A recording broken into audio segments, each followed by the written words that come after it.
Toshkent shahar Yashnobod tumanida ko'p qavatli uylar atrofiga o'zboshimchalik bilan o'rnatilgan panjaralar va noqonuniy qurilmalar buzdirilmoqda.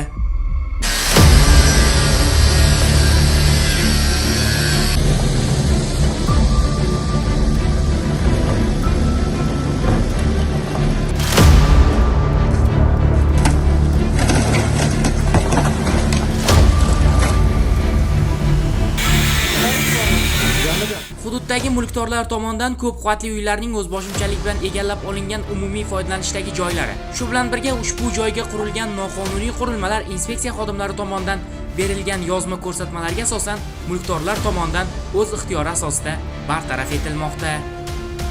Yashnobod tumani Uysozlar ko'chasi 3 va 4 ko'p kvartirali uylar o'rganilganda, o'rganish jarayonida o'zboshimchalik bilan fuqarolar tomonidan uyning orqa tomonidan eshik ochib tutash hududini egallab olish va qurilma qurish holatlari aniqlandi.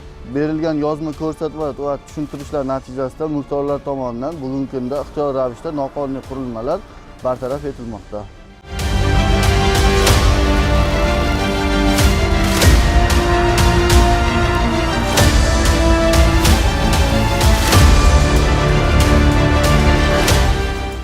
Umumiy hududni egallash emas, uni saqlash va tartibga rioya qilish bu nafaqat qonun talabi, balki jamiyat oldidagi mas'uliyatdir. Poytaxtimiz bo'ylab inspeksiya xodimlari tomonidan ko'p qavatli uylarning atrofini o'zboshimchalik bilan egallab olish, shu bilan birga noqonuniy qurilma qurish holatlarini oldini olish maqsadida nazorat tadbirlari davom etmoqda.